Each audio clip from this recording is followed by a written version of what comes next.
मैं बाध्यताले हिंदी में बोलने गई रहेको छु। आज मैं बहुत खुश हूं मैं, क्योंकि मैंने जो पिछले स्पीच में कहा था वो हमारे देश के केबल ऑपरेटरों ने किया है। मैंने कहा था कि आज तक और जी न्यूज जैसे, रिपब्लिक टीवी जैसे इंडियन मीडिया को बैंड कर देना चाहिए, और आज हमारे केबल ऑपरेटरों ने इन्हें बैंड कर दिया है। अगर मेरा बस चलता ना, मेरा बस चले तो 100 सालों के लिए बैंड कर दूं इन कमबख्तों को। अरे हमने इनके पिता का कर्ज लिया है क्या?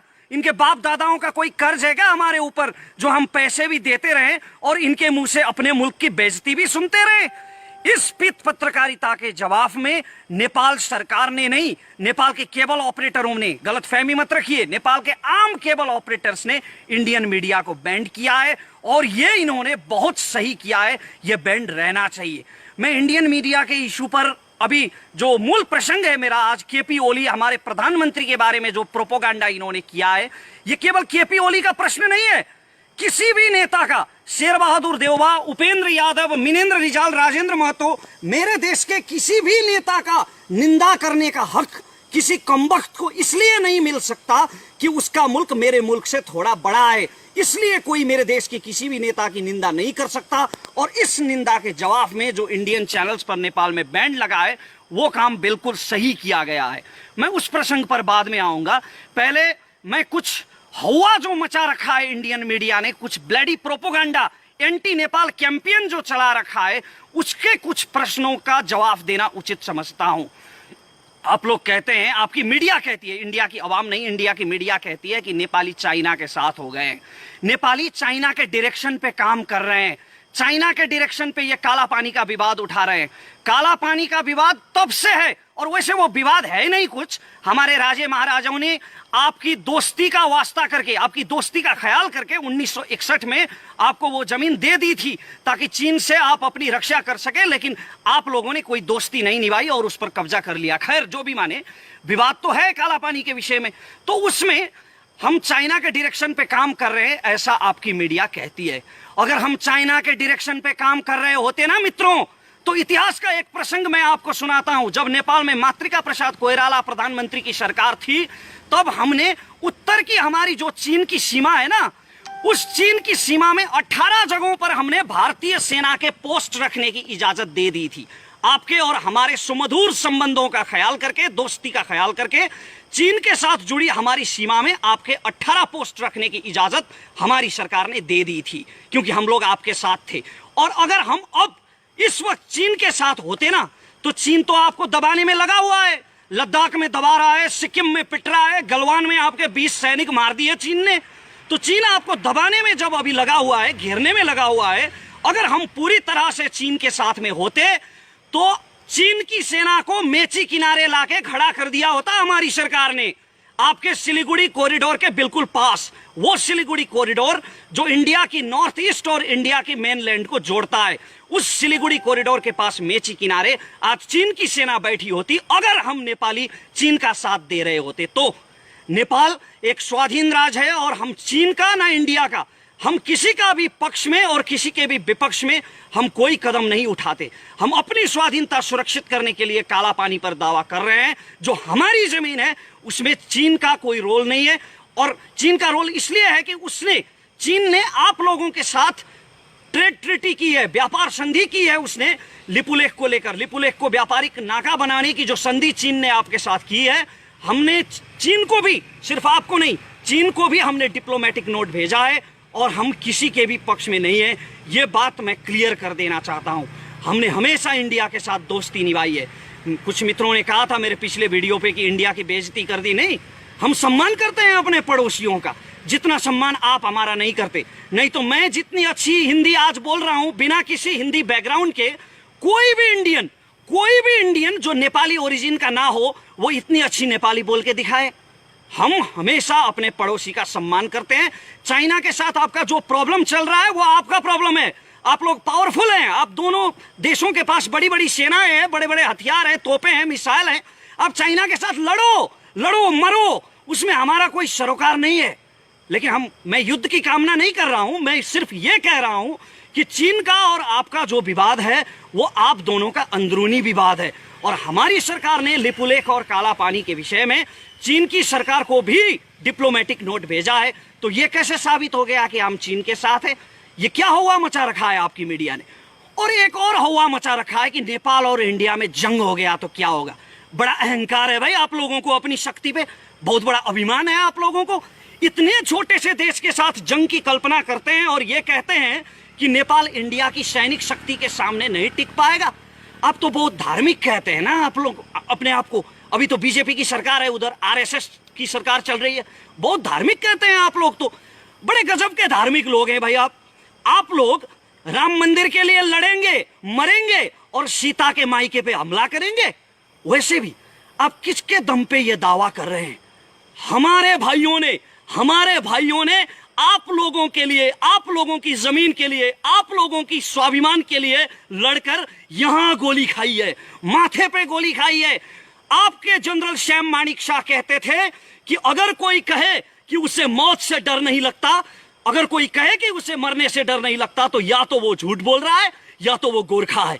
तो हमारे गोरखा भाइयों ने आप लोगों के लिए गोली खाई है कारगिल की पहाड़ियों में, वरना पाकिस्तानी पंजाबी पठानों से हमारा क्या लफड़ा था?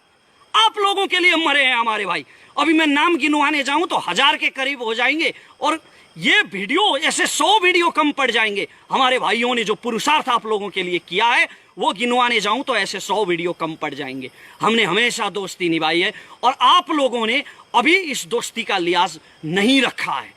और आप लोग नेपाल से युद्ध की बात करते हैं। आप लोगों को शर्म आनी चाहिए, लज्जा होनी चाहिए नेपाल से युद्ध की बात करते हुए। हमने हमेशा आपके साथ दोस्ती निभाई है। लश्कर ए तैयबा का टेररिस्ट हाशिम भटकल और टुंडा जो नेपाल में छुपे हुए थे, वो हमारी अथॉरिटी की मदद से इंडियन अथॉरिटी के हवाले हुए हैं। अगर हमारी अथॉरिटी नेपाल में मदद नहीं करती तो थोड़ी पकड़ के इंडिया ले जाते उनको। डॉक्टर अमित कुमार रावत, आपके किडनी माफिया का किंग, जब यहां छुपा हुआ था तो हमने उससे पकड़कर आपके हवाले किया है। तो हमने हमेशा भारत का सम्मान किया है और भारत से दोस्ती निभाई है। लेकिन ये आप लोग हैं जो इस दोस्ती के खिलाफ जा रहे हैं और स्पेशली इंडिया की आवाम का इसमें कोई दोष नहीं है। इंडिया की आवाम मैं समझता हूं कि हमारी ही तरह इनोसेंट है जो आपस में समझदारी चाहती है। लेकिन आपकी मीडिया जो है, जो ये इंटेलेक्चुअल टेररिस्ट हैं, इस वक्त इंडिया को सबसे ज्यादा खतरा इन इंटेलेक्चुअल टेररिस्ट से है। ये बौद्धिक आतंकवादी जो आपस में नफरत फैला रहे हैं, अपनी बौद्धिकता का दुरुपयोग कर रहे हैं, ये लोग इंडियन अवाम को नेपाल के खिलाफ भड़का रहे हैं और नफरत पैदा कर रहे हैं। एक और बात मैं यहाँ पे बताना चाहता हूँ। आप लोगों ने बहुत ये हवा मचा रखा है। कुछ लोगों ने कहा था मेरे वीडियो के जवाब में, कुछ मित्रों ने भारत से कहा कि ये तो नेपाल ने जमीन छोड़ दी थी, कई सालों पहले काला पानी छोड़ दी थी, तो उसमें अभी काहे का विवाद? वो जमीन छोड़ दो ना, वो तो तुम लोगों ने कई साल पहले छोड़ दी थी। तो आप लोग छोड़ दो ना पाकिस्तान के कब्जे वाला कश्मीर, जो आपने 1948 में छोड़ दी थी। आपके प्रधानमंत्री नेहरू ने तो युद्ध विराम कर दी थी, सीजफायर लाइन वहां पे खींच दी थी, तो वो अभी पाकिस्तान के पास है। तो आप लोग क्यों दावा कर रहे हो उस कश्मीर पे? छोड़ दो ना। बुरा लगा ना? मेरे ये कहने से बुरा लगा ना? ऐसा ही बुरा लगता है, ऐसा ही ठीक ऐसा ही बुरा लगता है जब कोई अपने देश की स्वाधीनता के बारे में ऐसा कहता है। जमीन 1 इंच भी क्यों ना हो, अपनी जमीन अपने को प्यारी होती है। और आप लोगों की तरफ से, भारत की तरफ से एक मीडिया पर्सन ने यह भी कहा था, मैंने एक मीडिया आर्टिकल सुना था जहां वो सज्जन ये कह रहे थे कि अभी काला पानी हमारे पास है, नेपाल के पास नहीं है। तो आपके बाप दादाओं का जहां तक राज था, आपके बाप दादाओं ने जहां तक अपनी सीमा फैलाई थी, क्या वहां तक मांगोगे आप लोग? इस हिसाब से तो नेपाल सतलज तक था पश्चिम में और पूर्व में टिस्टा तक था। हाँ सही कहा, मांगने को तो हम वहां तक भी मांग सकते हैं, दावा हम वहां तक भी कर सकते हैं। ये मैं कोई अर्नब गोस्वामी की तरह हवा में नहीं चिल्ला रहा हूं, पागलपन के दौरे नहीं पड़ रहे हैं मुझे, हिस्टोरिकल फैक्ट की बात करता हूं। 1950 में जब नेपाल भारत मैत्री संधि हुई थी तो उस मैत्री संधि में यह कहा गया था कि सुगौली संधि खारिज हो चुकी है और ब्रिटिश सरकार से हुई सारे समझौते खारिज हो चुके हैं। तो इस हिसाब से अगर सुगौली संधि खारिज हो गई तो टिस्टा से सतलज तक की जमीन तो हमारी हुई ना। अगर आप लोग सुगौली संधि मानते हैं तो सुगौली संधि के नक्शे में लिखा है, उसके डिस्क्रिप्शन में लिखा है कि काली नदी का ओरिजिन जो है वो लिम्पियाधुरा है। वो ब्रिटिश के नक्शों में लिखा है, कई नक्शों में लिखा है। और इतना भी दूर जाने की जरूरत नहीं है, अभी तो बीजेपी की सरकार है ना वहां। आरएसएस के कार्यकर्ता तो बस स्कंद पुराण उठा के देख लें। स्कंद पुराण के मानस खंड के 9वें, 10वें और 11वें श्लोक में महाकाली नदी का वर्णन किया गया है और उसमें यह लिखा गया है कि लिपुलेख पर्वत से पश्चिम का भाग जो है लिम्पियाधुरा, वो काली नदी का ओरिजिन है। तो या तो आप लोग सुगौली संधि को मानेंगे और लिपुलेख या तो आप लोग सुगौली संधि को मानेंगे और लिम्पियाधुरा काली नदी का ओरिजिन होगा, या तो आप सुगौली संधि को नहीं मानेंगे। अगर खारिज मानेंगे तो फिर टिस्टा से सतलज तक हमारा है।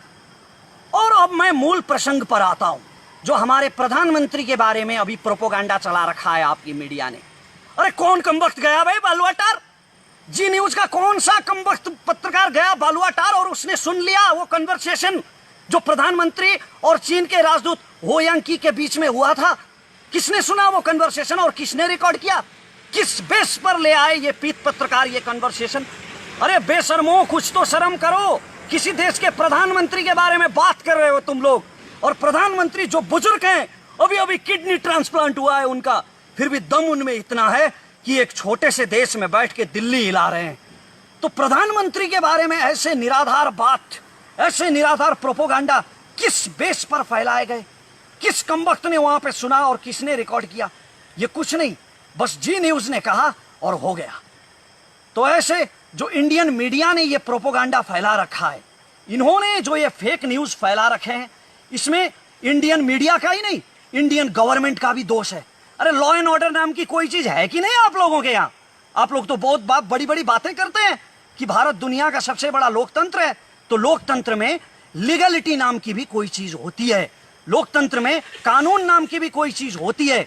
और अगर भारत सरकार सच में नेपाल से दोस्ती बढ़ाना चाहता है, सच में नेपाल से बिगड़े हुए संबंधों को सुमधुर करना चाहता है, तो भारत सरकार को यह चाहिए कि जी न्यूज को तुरंत ब्लैकलिस्टेड करे। जी न्यूज और इससे जुड़े जितने भी मीडिया हैं, उनके ऊपर भारत सरकार को कानूनी कार्रवाई करनी चाहिए। अगर यह किया गया तो एक उदाहरण होगा और नेपाल के लोगों के मन में जो भारत के प्रति जो अविश्वास खटक रहा है, वो अविश्वास कुछ हद तक उसका समाधान निकल पाएगा। तो ये भारत सरकार को करना चाहिए और इंडिया की आवाम, इंडिया की जनता जो नेपाल और भारत का संबंध सुमधुर हो, सुदृढ़ हो, ऐसा चाहती है, उन्हें भी ऐसे चैनलों का बहिष्कार करना चाहिए। ये इंडियन मीडिया है ना, जो ये पूरे साउथ एशिया के लिए कैंसर बन चुका है, ये ब्लडी प्रोपोगंडा यूनिट बन चुका है। इनको कोई सच नहीं चाहिए, सच का व्यापार करते हैं ये। और इससे केवल नेपाल ही पीड़ित नहीं है, सिर्फ हम ही पीड़ित नहीं हुए हैं इससे आपका भारत भी उतना ही पीड़ित हुआ है। ये लोग कोरोना के बढ़ते संक्रमण और क्वारंटाइन में पीड़ित भारतीयों की बात नहीं करेंगे। ये लोग एक पेपर में जो खाना खा रहे होते हैं, अखबार के कागज में खाना खा रहे होते हैं, जो उन पीड़ितों के बारे में बात नहीं करती है, उन गरीबों के मजदूरों के बारे में बात नहीं करती है। हिंदू मुस्लिम की बात करेंगे, तबलीगी जमात की बात करेंगे, कम्युनल हार्मनी को बिगाड़ने के लिए और उसका व्यापार करने के लिए। ये मैं फैक्ट के आधार पे कह रहा हूं, ऐसे ही नहीं कह रहा हूं। कोबरा पोस्ट ने, वो चाइनीज नहीं है कोई कोबरा पोस्ट, वो इंडियन मीडिया है, उसने एक रिसर्च किया था आज से 2 साल पहले, जहां पर आज तक जी न्यूज और ऐसे बहुत सारे इंडियन मीडिया के मैनेजर्स और उनके सोर्सेस से मिलकर उन्होंने ये कंफर्म किया था, उनके रिकॉर्डेड बयान थे कि वो लोग पैसे के लिए किसी के भी बारे में घटिया समाचार छाप सकते हैं, किसी के भी बारे में प्रोपोगंडा फैला सकते हैं चंद रुपयों के लिए। ये कोबरा पोस्ट का रिपोर्ट है। और हाल ही में आप ही की एक इंडियन मीडिया ने रिसर्च किया है, जिसमें यह पाया गया है कि बड़े बड़े इंडियन मीडिया और न्यूज चैनल्स के मोर देन 90%, 90% से ज्यादा उनकी खबरें जो होती है वो हिंदू मुसलमान के बेस पर होती है, वो राम मंदिर के बेस पर होती है, ऐसे ही विवादों के बेस पर होती है, विकास के मुद्दों की वो बात नहीं करते। खैर, ये भारत का अंदरूनी मामला है, लेकिन नेपाल भारत का ये जो संबंध अभी इतना ज्यादा नफरत फैला है, इस नफरत के चलते इंडियन मीडिया को बैंड करने का ये डिसीजन ये बहुत सही लिया गया है। और अंत में मैं ये कहना चाहता हूं कि हमारा जो संबंध है, ये रोटी बेटी का रिश्ता जो आप कहते हैं ना, आप लोग जो बड़ा भाई छोटा भाई कहते हैं, वैसे मैं बड़ा भाई मानता नहीं हूं इंडिया को, क्योंकि इंडिया से पहले हमारे देश की उत्पत्ति हुई है। और ये भी मैं फैक्ट के बेस पर कहता हूं। चाणक्य को आप लोग बहुत मानते हैं ना, कौटिल्य को, तो कौटिल्य ने अपने अर्थशास्त्र में लिखा है, जब मौर्य साम्राज्य नहीं बना था, जब चंद्रगुप्त मौर्य ने आपका वो अखंड भारत नहीं बनाया था, वो बनने से पहले कौटिल्य ने अपने अर्थशास्त्र में नेपाल देश का वर्णन किया है। तो इसका मतलब ये होता है कि अखंड भारत से पहले नेपाल का जन्म हुआ है। इसलिए मैं बड़ा भाई मानता नहीं इंडिया को, वैसे भी भाई तो हैं हम। तो ये भाईचारा नहीं हो सकता। आप किसी के प्रति इतना नफरत फैलाएंगे